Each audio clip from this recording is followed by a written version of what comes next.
da sua manifestação. Entretanto, nem sempre se deve confiar nas aparências, pois a educação e a vivência no mundo podem proporcionar o verniz dessas qualidades ao homem. Quantos há cuja fingida bondade e simplicidade é apenas uma máscara para o exterior, uma roupa cujo corte planejado dissimula as deformidades ocultas. Então, nós vamos agora fazer nossa prece. Senhor Jesus, Mestre querido, rogamos, Senhor, nesse instante, que Tu possas nos abençoar. Pedimos também aos nossos companheiros, nossos espíritos benfeitores, diretores desta casa de amor, nosso amado altivo, professor José Jorge, doutor Herman, doutor Bezerra, Dona Ivone, enfim, todos esses espíritos amorosos que possam derramar o seu amor sobre todos nós. Pedimos especialmente que possam intuir, amparar nosso querido Roberto e a nossa querida Adriana nessa tarde, para que eles possam trazer o fruto dos seus estudos para todos nós. Que seja, pois, Senhor Jesus, em Teu nome, que seja em nome dessa coluna de espíritos que sustenta o nosso SEAP, mas, sobretudo, que seja em nome de Deus e em nome do amor, que possamos dar por iniciado o nosso estudo da tarde de hoje. Graças a Deus.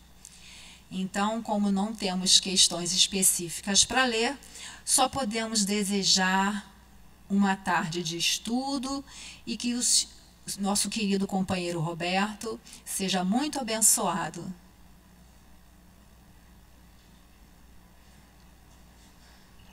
Alô?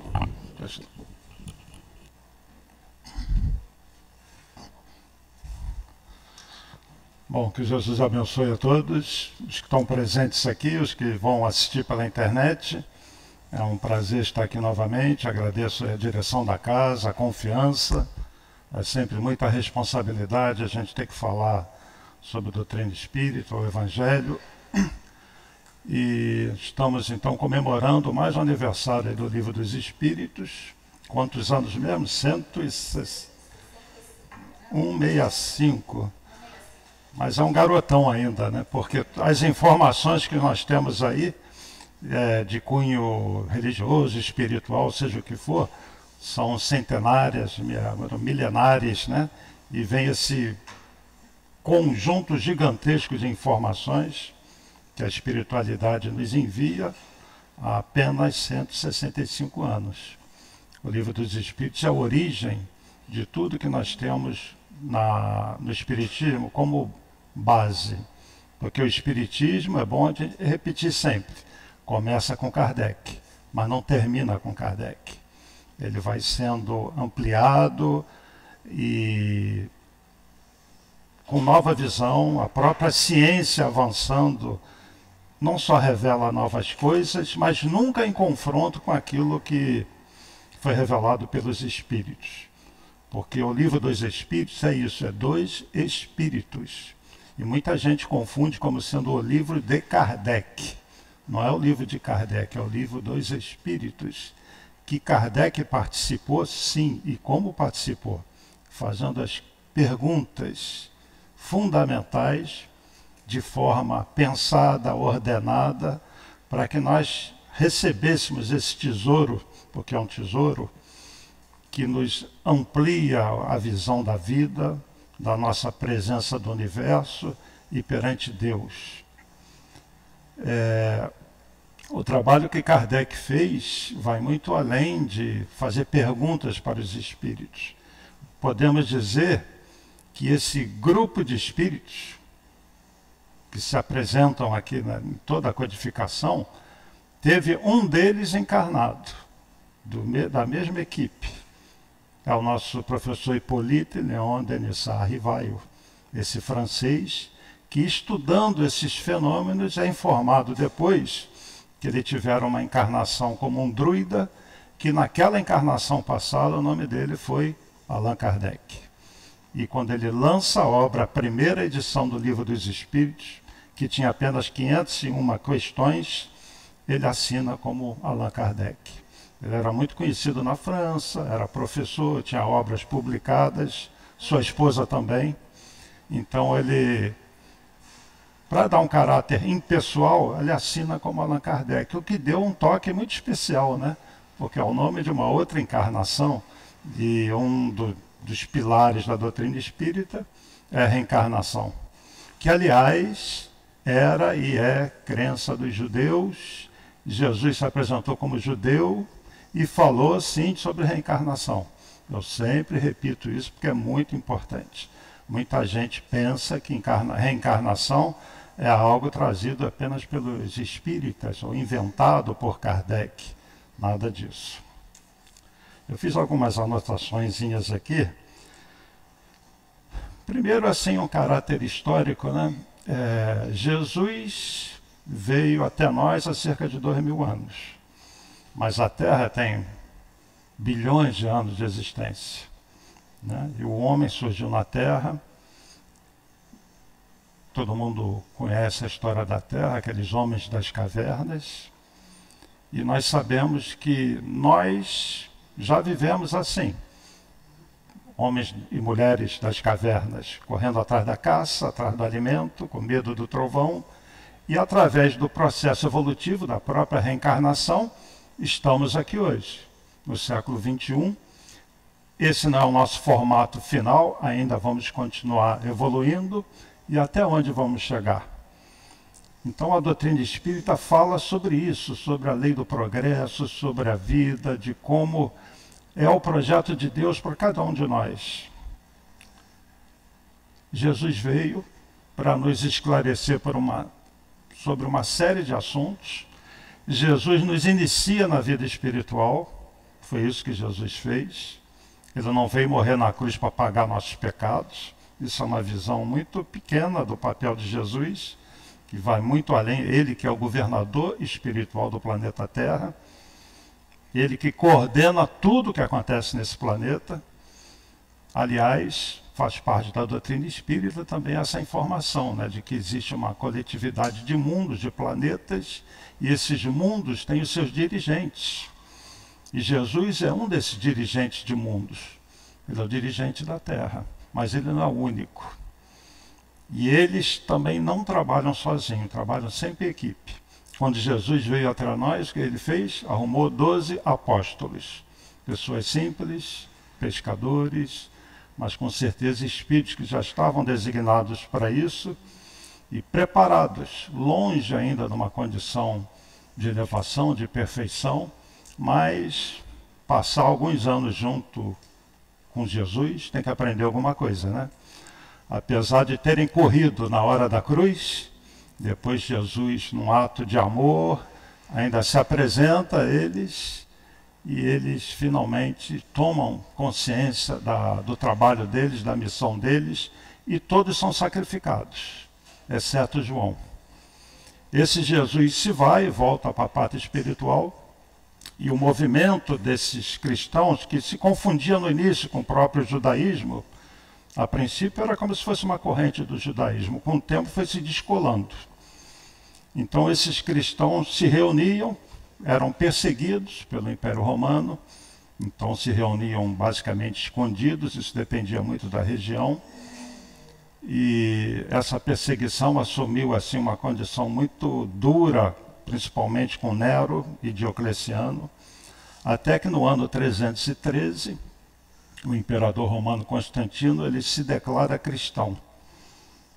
Ele percebeu que aquilo que os imperadores temiam, que era o povo ter uma religiosidade, uma ideia que o cristianismo trazia de paz, de conciliação, de amor, de perdão, que ao invés disso dividir o império, podia unificar o império. Então diz a história que ele teve a visão de uma cruz e usou essa cruz como símbolo numa batalha. contra Maxêncio, às portas de Roma. Ele vence a batalha e é a partir daí que ele se declara cristão. Ele era filho de Flávia Helena Augusto, que é a Santa Helena, que é considerada uma matriarca dos arqueólogos, porque ela ia lá na região de Israel e fazia escavações e pesquisas para saber sobre Jesus. E teria sido ela que encontrou o local onde Jesus teria sido crucificado, a mãe de Constantino. E ali ela faz uma grande basílica, que está lá até hoje, do Santo Sepulcro. Ela também foi em outras regiões e fez outras basílicas, a da Natividade e outras por aí. Então Constantino, no ano 303, se declara cristão. O que acontece? Cessa a perseguição aos cristãos. E aquele cristianismo que era formado de pessoas que se escondiam, Constantino agregou alguns estudiosos e formou lá o seu grupo, em que ele, no ano 325, faz o primeiro concílio, o Concílio de Nicéia, onde ele estabelece uma série de regras e de normas que são válidas até hoje pela Igreja. Inclusive, de dezenas de evangelhos, escolhe 4, chamados canônicos, esses que nós temos na Bíblia, e são aqueles que Kardec também adotou para evitar polêmica, embora ele tenha sido orientado pela espiritualidade para se concentrar na parte moral, naquilo que Jesus ensinou. Depois de Constantino, nós tivemos o imperador Teodósio, que declara o cristianismo a religião oficial do Império Romano. E a partir daí se consolidou o cristianismo dentro dos palácios. E hoje, que nós vemos em Roma, lá no Vaticano, é a cópia do Império Romano, né? O Papa sentado num trono, com súditos num palácio. E isso é ainda vestígio daquele passado da Igreja. Depois nós tivemos um cisma na Igreja, no ano 1053, o cisma greco-oriental, onde se criou também, onde se consolidou a Igreja cristã ortodoxa. E aí surge forte a Igreja Católica Apostólica Romana. Tivemos um bispo alemão que prega na porta de uma igreja um documento de protesto contra o Papa, porque o Papa se dizia infalível, e criando uma série de normas, de regras, ele não concordava com isso. Daí surgiu com Lutero o grupo dos protestantes, outra divisão desse cristianismo. Em 1100 e pouco, 1200 e pouco, vem aquela posição dura desses governantes que se diziam intermediários de Deus aqui na Terra, e nós tivemos as cruzadas, nós tivemos a Inquisição, milhares e milhares de pessoas mortas, guerra, conquista, tudo em nome de Deus, tudo em nome de Jesus. E éramos nós que estávamos lá, né? Para a gente não dar a conotação de que estamos falando de alguém de fora, nós estávamos encarnados por aí, né? A gente sempre fala no Espiritismo, está cheio de bispo, de padre, de freira, né? Estamos por aqui. Então a verdade é essa, aquela mensagem de amor foi transformada em conquista, em riqueza, e o homem é afastado daquela simplicidade do amor, do perdão, que é o que Jesus ensinou. Mas Jesus lá atrás, antes de ser preso, ele já tinha a visão da história, ele é o dono da história, né? Ele já sabia o que ia acontecer.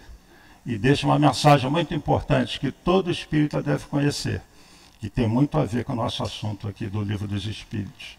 Ele diz assim, está no Evangelho de João, muitas das coisas que eu estou ensinando vocês não compreendem, e muitas outras eu teria a ensinar que vocês também não compreenderiam.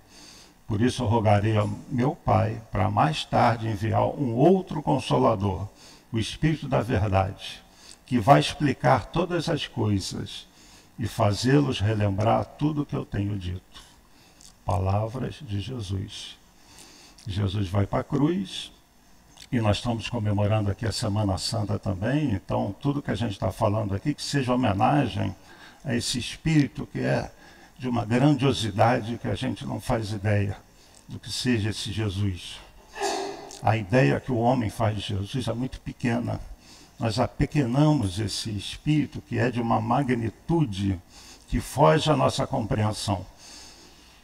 É um espírito que, próximo a essa fonte criadora de tudo, de Deus.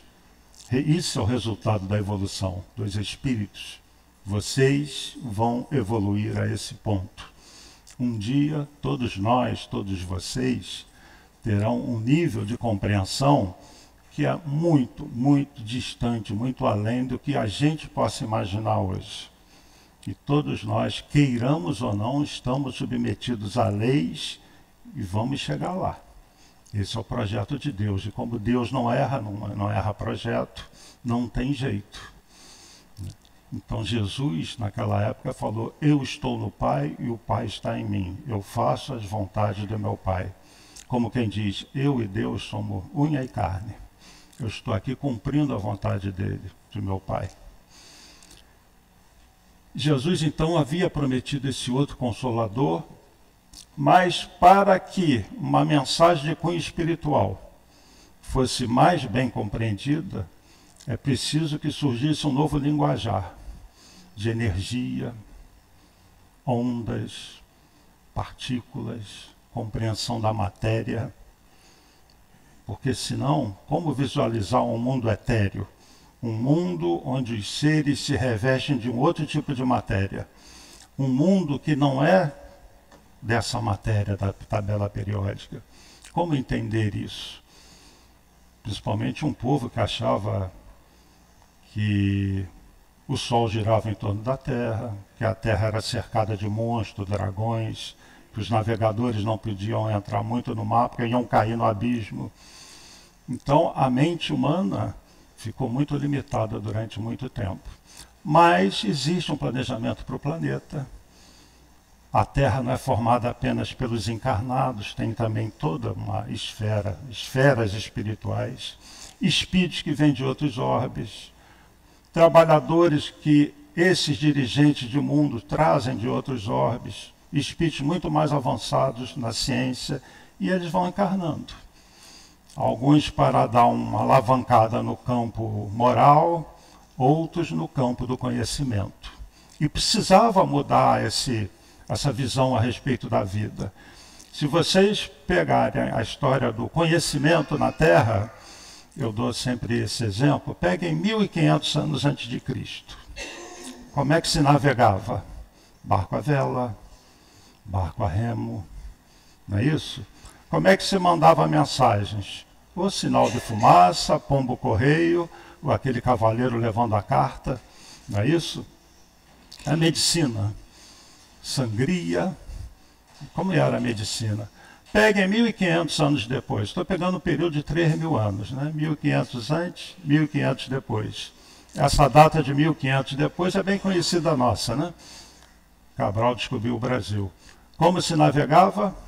Mesma coisa.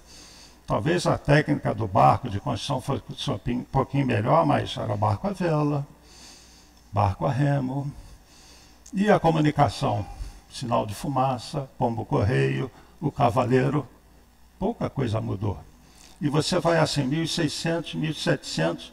Quando chega no século XIX, encarna uma turma ao mesmo tempo. E dali surge a TV, o rádio. Tudo que a tecnologia tem hoje, a base veio no século XIX. Einstein, Graham Bell, etc., etc., Marconi, William Crookes, um monte deles. E a curva do conhecimento que vinha assim, o tempo e o conhecimento aqui. Subindo muito pouquinho, no século XIX faz isso. O homem começa a ter uma nova visão. Surge a física, a matemática também evolui, mas a visão científica cresce muito. E nós temos uma mudança muito rápida. E Jesus que disse que ia enviar o Consolador no futuro, mais tarde, para explicar todas as coisas. Por quê? Porque ele não podia explicar, a gente não ia entender. E para relembrar o que ele havia dito? Relembrar o seu Evangelho, porém com a visão espiritual. Para a gente não interpretar a letra, né? E na metade do século XIX vem o quê? Na França, uma série de fenômenos, mesas girando, batendo, e um francês que se interessa por aquilo. A princípio ele refutou aquilo, era um homem muito sério, conhecido na Europa, mas os amigos dele, que com ele estudavam magnetismo, lá de Mesmer, o incentivam, e um dia ele vai haver aquelas reuniões, que saía nos jornais, era uma grande brincadeira da sociedade da França. E ele viu que ali tinha algo diferente. E ele começa a estudar a parte daquele fenômeno. E tudo começa por ali.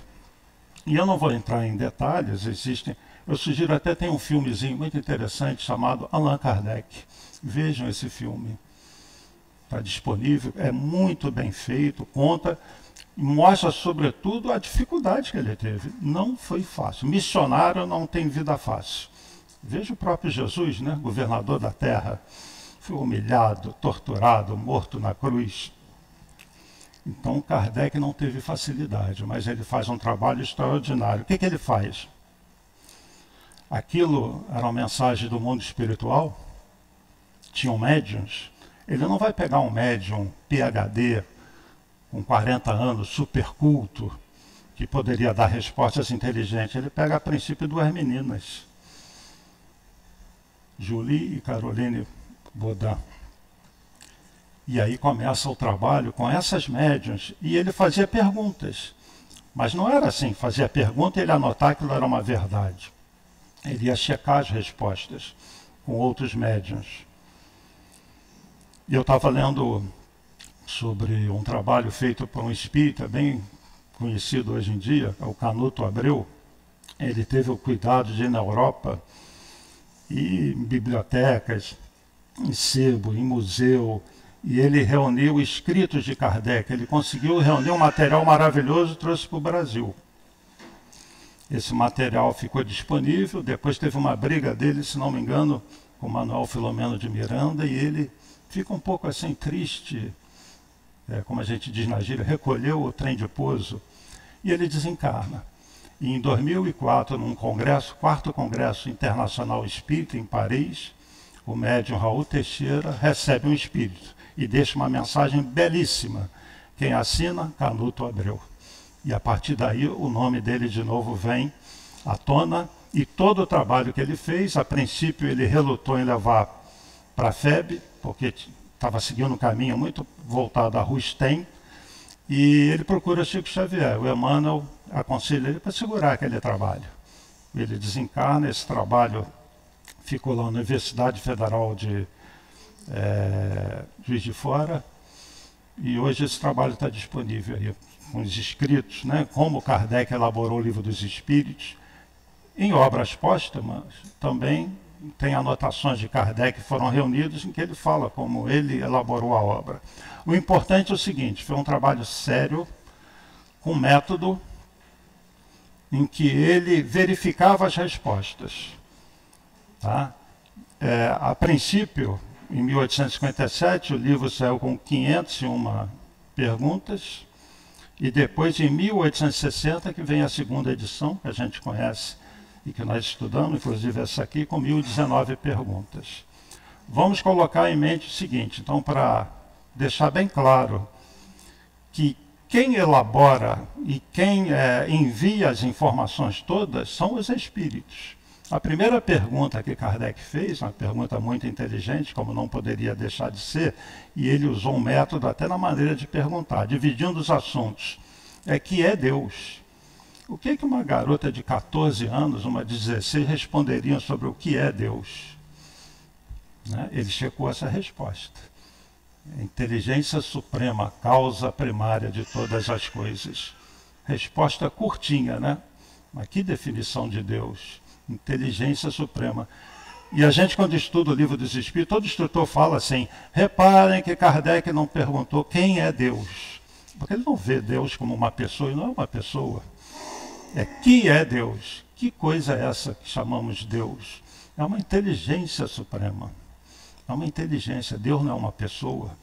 Né? E a gente pintou aí Deus como um velho barbudo. Não. É uma inteligência incompreensível para nós. A melhor definição é essa, é uma inteligência. Aliás, o que é o espírito?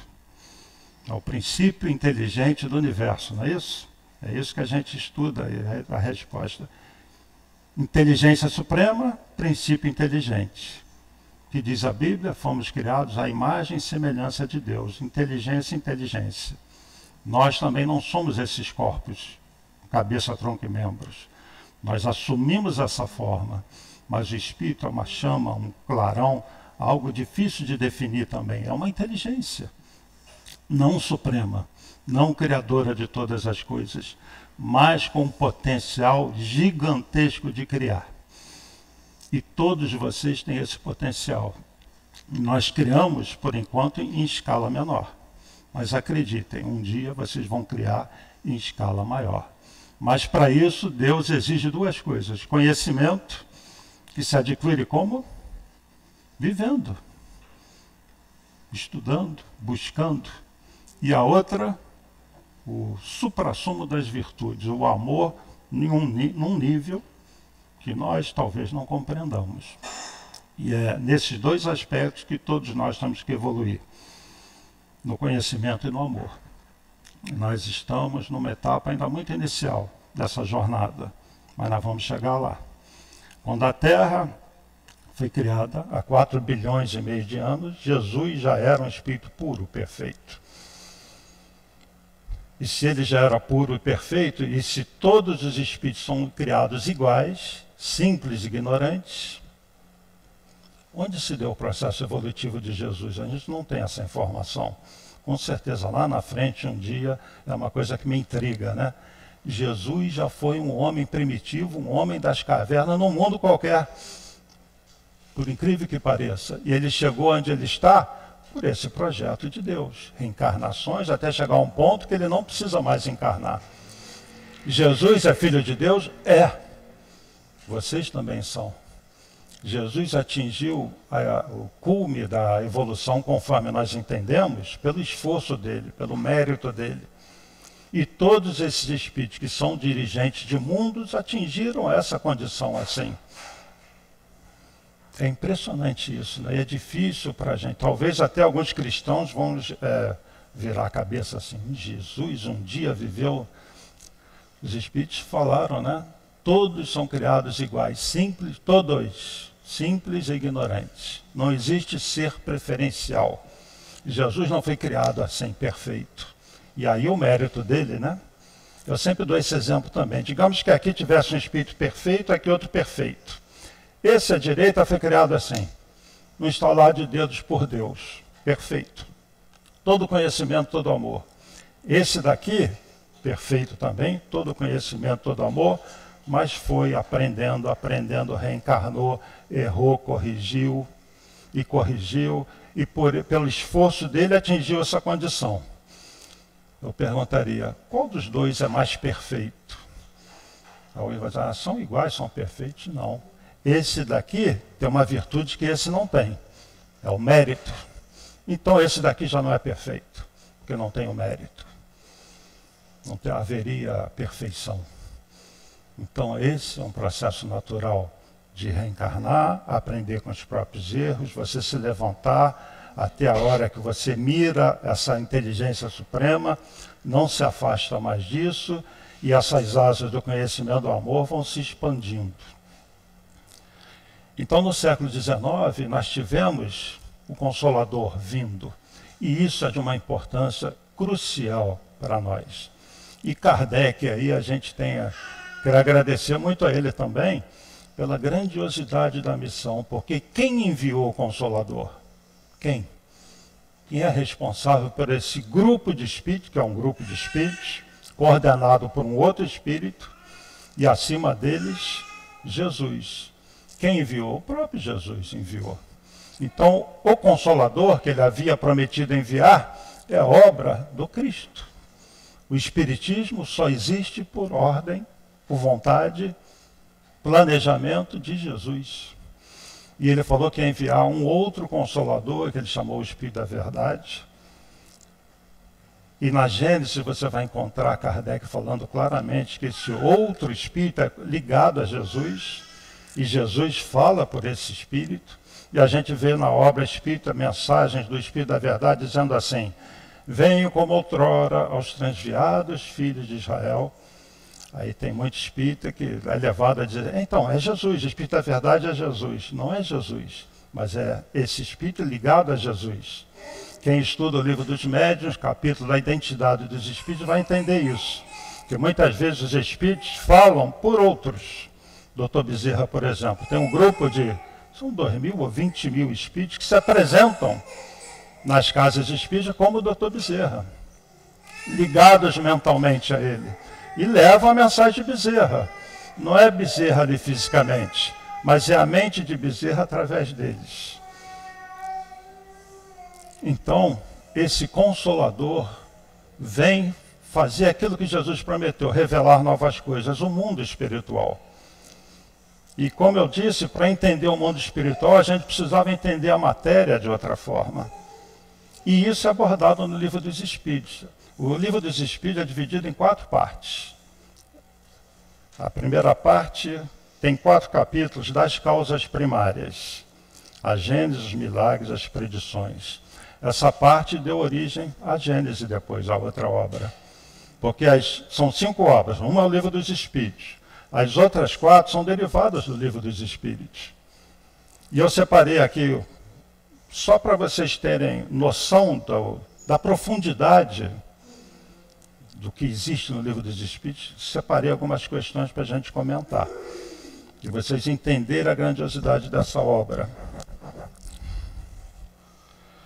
A pergunta 22, olha só, imagine fazer essa pergunta para uma menina de 14 anos no século XIX, quando a ciência estava ainda despontando. Define-se geralmente a matéria como sendo o que tem extensão, o que é capaz de nos impressionar os sentidos, o que é impenetrável. São exatas essas definições? O que vocês responderiam hoje, pessoas do século XXI? Coloque-se no lugar de meninas do século XIX. O que vocês responderiam? Ia ser difícil, né? Ia ficar aqui 1 hora pensando. Resposta. Do vosso ponto de vista, elas o são. Porque não falais senão do que conheceis. Mas a matéria existe em estados que ignorais. Pode ser, por exemplo, tão etéreo e sutil que nenhuma impressão vos causa os sentidos. Contudo, é sempre matéria. Para vós, porém, não o seria. Quer dizer, essa matéria que vocês conhecem não é só essa. Tem outras matérias em outros estados. E hoje é mole, né? Os físicos estudam os férmions, os neutrinos, os bósons, quebram o átomo. E cada vez que quebra o átomo, surge um monte de perguntas. Perceberam a resposta? Então essa resposta não foi Kardec que deu, ele fez a pergunta. E a codificação espírita é proveniente de respostas, de informações, de ensinamentos do mundo espiritual. Kardec fez as perguntas. E como ele era um espírito de elevação também, como ele era parte do grupo, ao elaborar a obra, você vai ver isso no Evangelho, ele também faz comentários.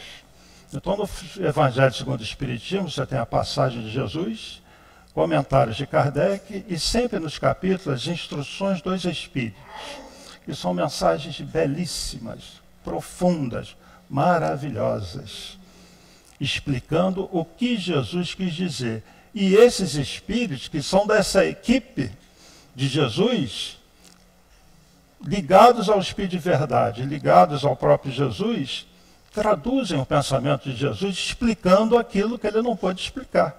Daí o motivo de existir o Espiritismo. Jesus explicou por que ele iria enviar, para explicar todas as coisas, a vida espiritual, porém com o linguajar da ciência, porque a gente precisa ter uma ideia sobre matéria, energia, e informações que a ciência hoje está descobrindo. Só mais uma. Pergunta 36 do Livro dos Espíritos. De novo, imaginem vocês no século XIX. Tentem responder essa. O vácuo absoluto existe em alguma parte no espaço universal? Porque durante muito tempo a ciência achou que um planeta está aqui, uma estrela está lá, e que tudo era vazio, vácuo. Existe o vácuo? Kardec pergunta. O professor Hippolyte, né, depois de Allan Kardec. A resposta: 2 espíritos. Não, não há o vácuo. O que te parece vazio está ocupado por matéria, que te escapa aos sentidos e aos instrumentos. Espera aí, entre as estrelas, os planetas, está tudo ocupado por matéria. Aí vem a ciência, recentemente, né, no século XX, dizendo o seguinte: olha, essa matéria que a gente conhece da tabela periódica não explica a gravitação dos mundos, nada se sustenta. Nós estamos percebendo que existe uma outra matéria. Essa matéria nós deduzimos por modelos matemáticos e estudando a gravitação dos mundos. Ela não reflete luz. Vamos chamá-la de matéria escura. E aí surge a matéria escura, a energia escura, que hoje é motivo de grandes dúvidas e de muito estudo da ciência. E no século XIX, essas médiuns, as mesmas meninas e outras, porque as mensagens eram checadas, nos falam isso, que no século XXI a ciência vem comprovar que realmente entre as estrelas, entre as galáxias, não existe o vácuo. É tudo composto de matéria. E quando a gente assistia o filme Nosso Lar, leu o livro pela primeira vez, muita gente coçou a cabeça e falou: aeróbos, estruturas, ruas, que loucura, o mundo espiritual é isso? E a gente sabe hoje que o espírito agrega a matéria, plasma a matéria, e não é essa matéria, mas já existe uma outra matéria, e essa informação da ciência nos dá uma certa sustentação para... o espírito consegue do lado de lá plasmar e organizar a matéria da mesma maneira que aqui, só que é outra matéria. E eles vão dizer, não precisa de ferramenta, lá é pelo pensamento, a gente plasma. E vem os espíritos dizer também que a Terra também é formada como se fossem várias terras, várias esferas concêntricas, faixas vibratórias, matéria em diferentes estados, além dessa matéria. E que numa faixa próxima a nós estão as chamadas colônias espirituais. É um assunto maravilhoso, né? Nós estamos falando, ao falar de vida espiritual, estamos falando de vida. Eu sempre falo, né? Deus não mata seus filhos. O que acontece é que a gente sai dessa matéria grosseira. Mas saímos como? Aí tem uma outra matéria que compõe o nosso chamado corpo espiritual. E isso é abordado no Livro dos Espíritos, o Perispírito. Olha quanta informação traz essa obra, que é a base para todas as outras obras. Então você sai de um campo da crença, simplesmente, para o lado da ciência. E a própria maneira como o Espiritismo foi codificado por Kardec é um método científico, porque é um método de observação. Como é que é a astronomia? Principalmente no início. Hoje tem computadores, é tudo mais fácil, mas ainda se aponta um telescópio para cima, se observa os atos, não é isso? E você deduz. Hoje com os computadores acoplados, telescópios de infravermelho, de outras tecnologias, mas ainda é observação. Como é que o Kardec estudou o mundo espiritual? Porque você tem o mundo espiritual, aqueles seres dizendo que são espíritos encarnados. Observação. Só que o telescópio dele era os médiuns. Ele observava aquilo que era informado e organizava essas informações do mundo espiritual.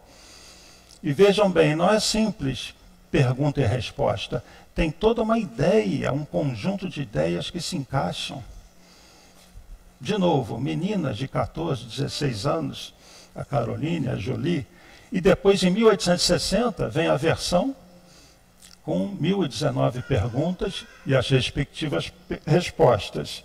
Aí foram muito importantes a Céline Jaffé, principalmente na revisão, e a irmã Cidufo. Essa médium também foi, principalmente, e ela, através dela, se manifesta muito um espírito que todos vocês conhecem, São Luís, que fica junto a Kardec o tempo todo.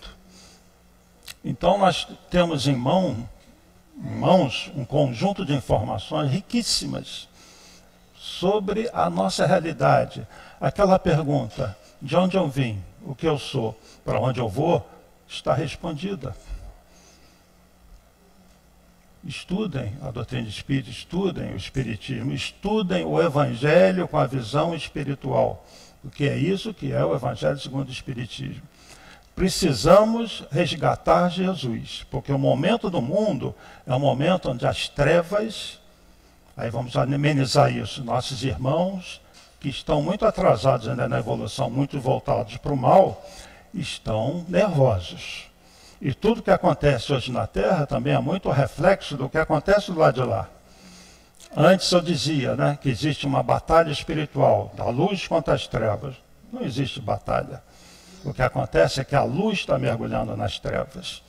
E está desfazendo muitas dessas construções e num processo natural, inclusive ligado à lei de causa e efeito. Nós sofremos as consequências disso, porque nós somos os mesmos espíritos. Para Deus, existem os filhos de Deus. Ele não vê vivo e morto. Todos são vivos. Uns estão ocupando a matéria mais densa aqui, outros uma matéria fora dessa matéria, mas mais densa nas esferas espirituais, nos umbrais, outros matérias menos densas. O que existe é a diferença de densidade da matéria que nos reveste. Espírito é sempre espírito. Então todos nós estamos nesse barco chamado planeta Terra. E quem está no leme é Jesus. Então o momento é aquele momento que também Jesus previu e que está na obra espírita, que é da separação do joio e do trigo, dos lobos e das ovelhas. É o fim dos tempos, que é o fim de um ciclo do planeta, da separação espiritual. Como já aconteceu em outros mundos, e isso faz parte da literatura espírita. E toda a base está no Livro dos Espíritos. Então, não estudar o Livro dos Espíritos é perder uma oportunidade, principalmente quem vem à Casa Espírita e não tem um Livro dos Espíritos, não estuda. Participem dos estudos. Participem. E outra coisa, hoje eu sei que está na moda o online, mas tentem o presencial. Porque nada melhor do que o olho no olho, a resposta, sentir as pessoas. Livro dos Espíritos, o Evangelho, são fundamentais.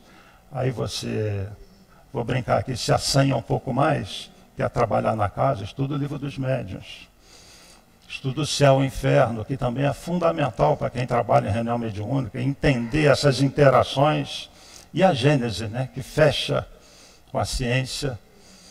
Existe um capítulo da Gênese que os Espíritos falam assim, até atribuído a Galileu, esse capítulo da Gênese, que era uma dúvida de Kardec na época, dos cientistas da época. Eles achavam que tudo o que nós conhecemos como Via Láctea é o universo, mas eles conseguiam ver aglomerados.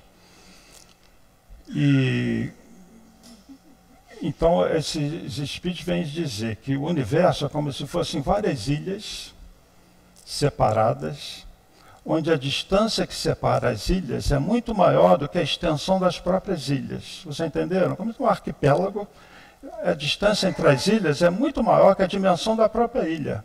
E em 1920, um astrônomo chamado Edwin Hubble, observando o universo, ele consegue varar essas estrelas da nossa Via Láctea e percebe as galáxias fora.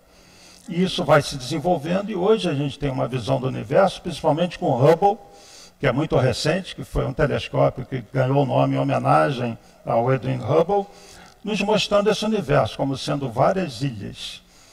A Via Láctea é uma galáxia com 100 mil anos-luz de extensão. Como se fosse um disco aqui, você dava 100 mil anos viajando a velocidade da luz para ir de um extremo ao outro. Quando você sai da Via Láctea, não tem nenhuma estrela. E você vai no universo. Lá na frente tem uma galáxia mais perto de nós, que é Andrômeda.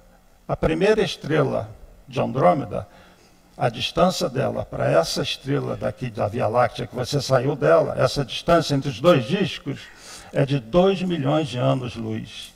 Ou seja, você viaja 100 mil anos na velocidade da luz, na Via Láctea, viaja 2 milhões de anos na velocidade da luz para atingir Andrômeda. O que os espíritos disseram? Que são ilhas no espaço, onde a distância entre elas é muito maior do que a dimensão da própria ilha. Outra informação do século XIX, e eu já perguntei para físicos, astrônomos, não se tinha noção bolufas sobre isso. E vem essa informação nas obras espíritas, cuja base é o Livro dos Espíritos. Gente, a maior tragédia do homem é a ignorância. E a nossa visão da vida é do tamanho da nossa mente. Enquanto a nossa mente for limitada, a visão da vida vai ser assim. E o que o Espiritismo faz, ou melhor, o que Jesus faz através dos seus trabalhadores, para a gente também tirar essa conotação que é o Espiritismo, mais uma religião melhor que as outras, não é. O que Jesus nos traz através dos Espíritos, que Kardec condensou e que está na obra, na literatura espírita, é isso. Faz isso com a nossa mente. E você vai ver uma vida muito além da matéria. Os pais, avós, mães, filhos de vocês que já tenham partido, estão vivos, são capazes de se comunicar, estão revestidos de uma outra matéria, que não é essa daqui. E ao falar assim de matéria do mundo espiritual, outra informação importante, eu gosto dessa frase, nós não estamos materializando o mundo espiritual, não.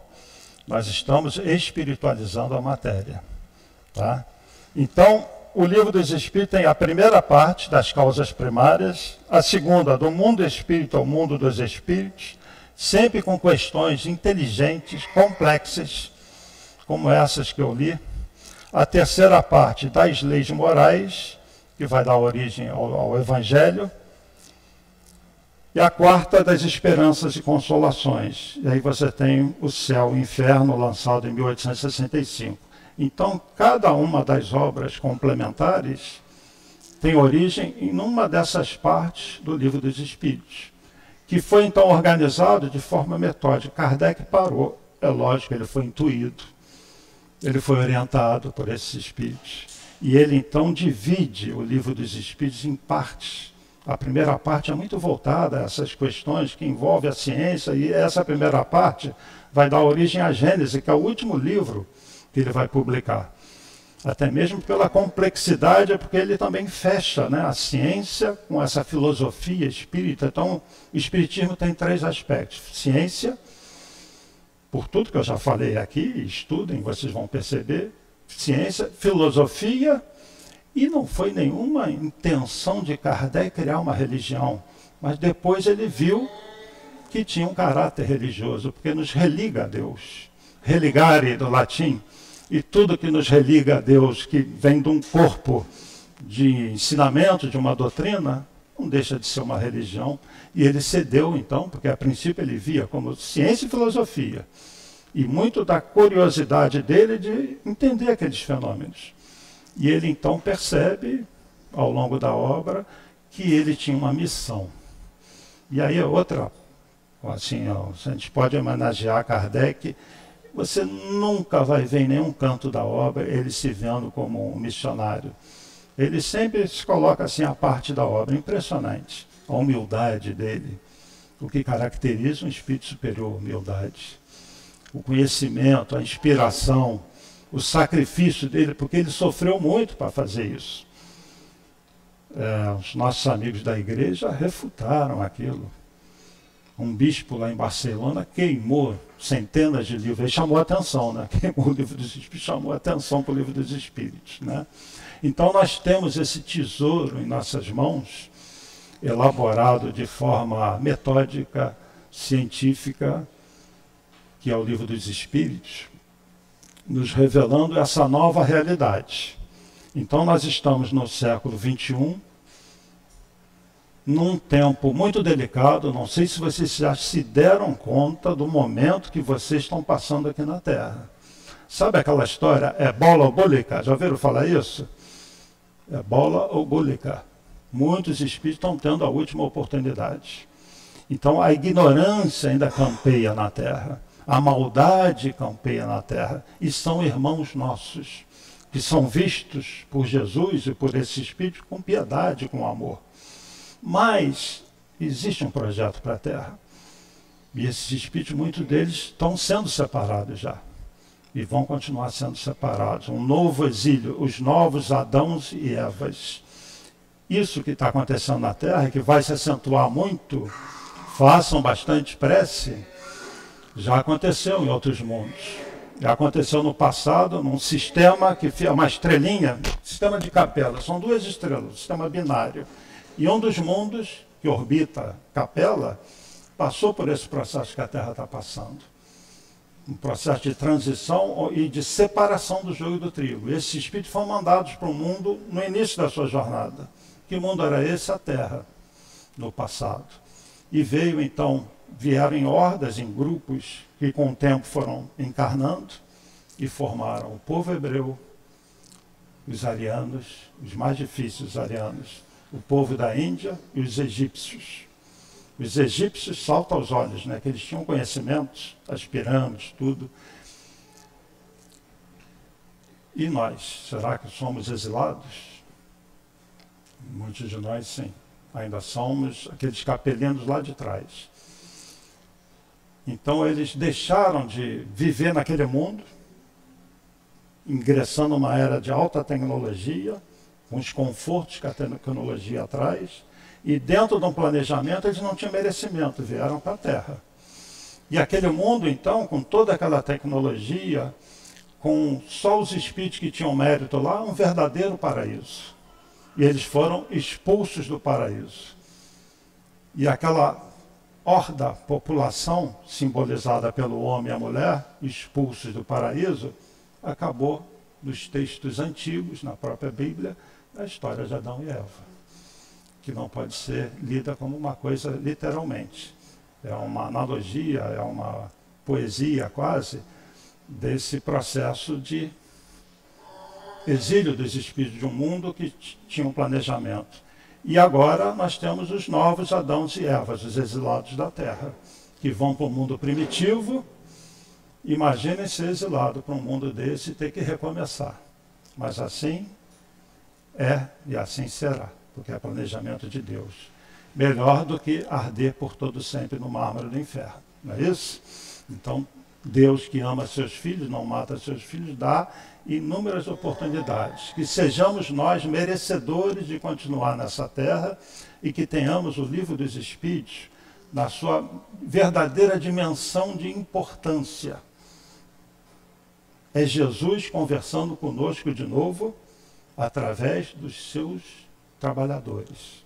E essa casa aqui é ligada a muitos desses trabalhadores, seu altivo, que fundou casas, ajudou, nosso Leon Denis, que seria quem substituiria Kardec se Kardec falhasse, e uma pleiade de espíritos ligados a esse trabalho de Jesus de espiritualizar a humanidade, de conduzir a todos nós no caminho do conhecimento e do amor.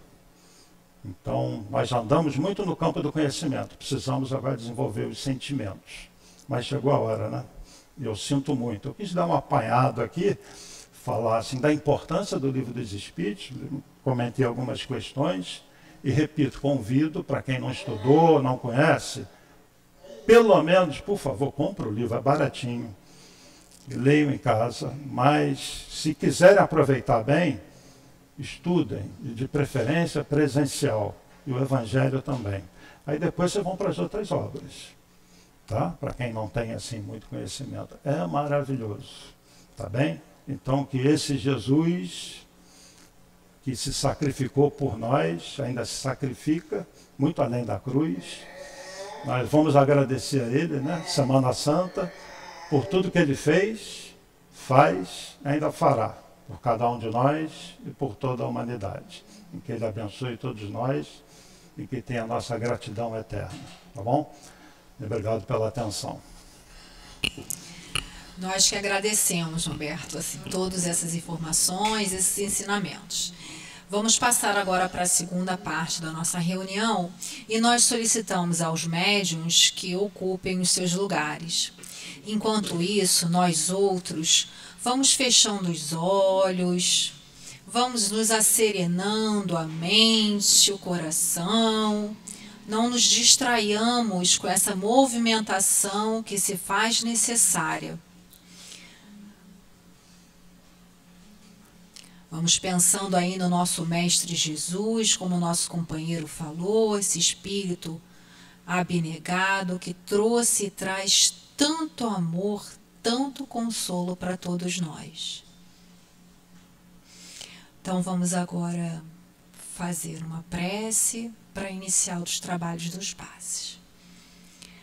Senhor Jesus, voltamos mais uma vez, Senhor, ao seu coração generoso, para te pedir, Mestre, as tuas bênçãos, que através desses espíritos generosos, amorosos dessa casa, possamos todos nós receber o que mais necessitamos.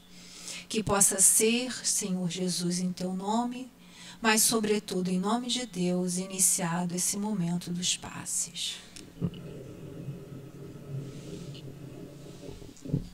A paz de Cristo esteja com todos. Quantas vezes nos enganamos com as aparências, com as roupagens bonitas, palavras amáveis e sorriso nos lábios, que em nossa presença é uma, mas por trás, ou quando contrariadas, se modificam totalmente. Não devemos apenas confiar nas aparências. Esse comportamento também pode vir de pessoas que amamos, pelas pressões sofridas no trabalho ou na rua. E como não podem agir assim com estranhos, diante do seu orgulho, acabam desforrando nos seus entes queridos ou até insubordinados, agindo de forma grosseira, arbitrária e usando o poder, se fazendo assim temido por aqueles que não podem resistir. E como ficam aqueles que o amam? Devem perdoar? Em nome do amor, muitas vezes isso até acontece. Mas por quanto tempo, devemos ser benevolentes com essa situação? E quanto aos subordinados dessa pessoa? Eles acabam aceitando porque precisam do emprego e muitas vezes adoecem até por causa disso. Não basta que façamos algo que a nossa mente não pensa e nem nosso coração não sente. Tentar aparentar o que não somos. É preciso nos esforçarmos para sermos melhores. Olhar para o nosso próximo com amor, como irmãos que somos. Quando a afabilidade e doçura não são fingidas, você nunca se desmente, você não cai em descrédito, você não passa a ser uma pessoa que não se pode confiar. Ser a mesma pessoa em casa, com os amigos, no trabalho, em sociedade, nos torna leves, porque não precisamos colocar máscaras, porque elas também caem, Devemos praticar o pensar, falar e fazer a mesma coisa. E se ainda não fazemos, que comecemos hoje a sermos verdadeiramente benevolentes com as diferenças dos que nos rodeiam, dos nossos irmãos. Não julguemos, não pratiquemos a maledicência, e sim pratiquemos o amor. Amarmos verdadeiramente como Cristo ensinou. E é assim que nos aproximamos de Deus, através do amor ao nosso próximo, aos nossos irmãos. Foi isso que Cristo trouxe para todos nós. Não é olhar com descaso para aquele irmão que não está tão bem vestido quanto julgamos deve ser, mas sim olharmos como um irmão, como alguém que podemos fazer por ele, que não seja financeiramente, mas com uma escuta, com um aconchego. Essa é a lição do Cristo. A paz, fiquem com todos.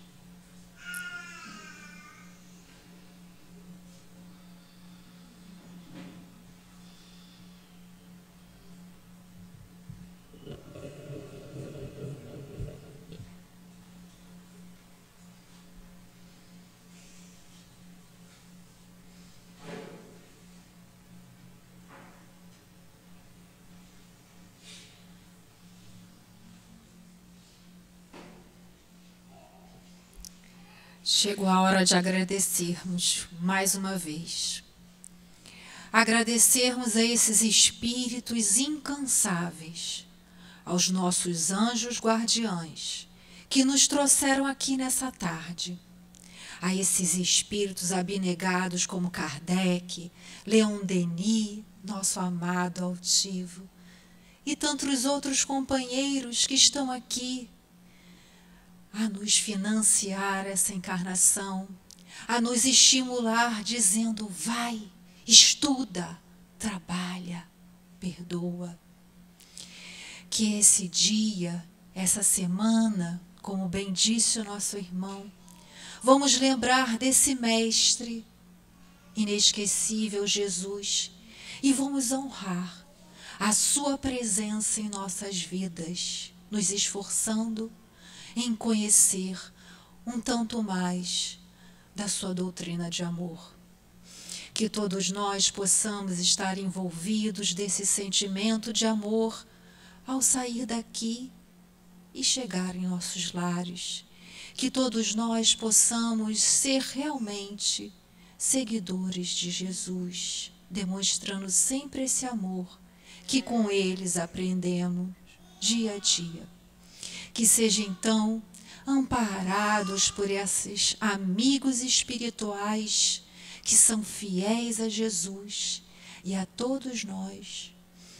Que seja então, em nome de Jesus, o nosso Senhor Jesus Cristo, como sempre dizia o nosso querido Chico, mas sobretudo em nome de Deus e em nome do amor, que possamos dar como encerrados os nossos estudos da tarde de hoje.